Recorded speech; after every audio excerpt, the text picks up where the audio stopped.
আলহামদুলিল্লাহ ওয়াসসালাতু ওয়াসসালামু আলা রাসূলিল্লাহ নবিয়িনা মুহাম্মদ ওয়া আলিহি ওয়া আসহাবিহি আজমাইন আম্মা বা'দ فقد قال الله سبحانه وتعالى في كلامه المجيد والقرآن الحميد أعوذ بالله من الشيطان الرجيم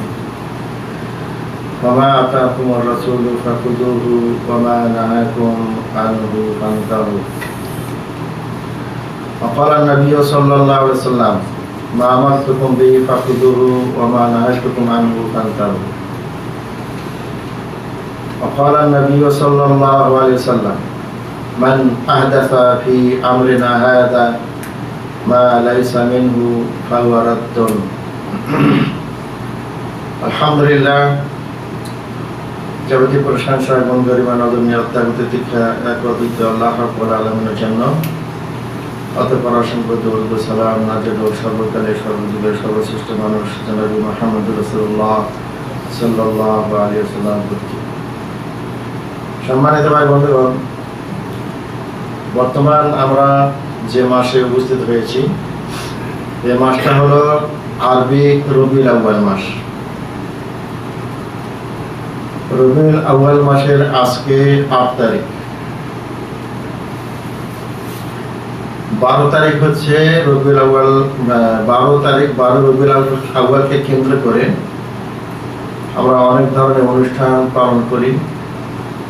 ওয়াজ মাহফিল আলোচনা সভা করি, খাওয়া দাওয়ার ব্যবস্থা করি, আনন্দ উৎসব পালন করি,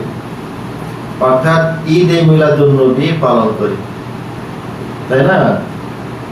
12 রবিউল আউয়ালকে কেন্দ্র করে ঈদ-এ মিলাদুন্নবী পালন করা হয় আমাদের দেশে, পাকিস্তানে, ভারতে, বিভিন্ন দেশে করা হয়।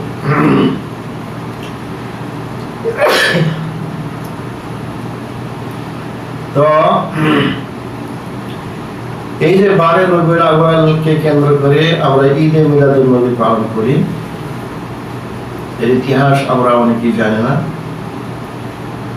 ঈদ-এ মিলাদুন্নবী শব্দের অর্থ কি, এটা কারা শুরু করেছে, রাসূলের জামানায় ছিল কিনা, রাসূল সাল্লাল্লাহু আলাইহি ওয়াসাল্লাম করেছেন কিনা, আবু বকর করেছেন কিনা, হযরত ওমর ফারুক করেছেন কিনা, হযরত উসমান, হযরত আলী রাদিয়াল্লাহু তাআলা আনহুম তেনারা করেছেন কিনা, এর পরবর্তীতে যারা আসছিলেন তারা করেছিলেন কিনা,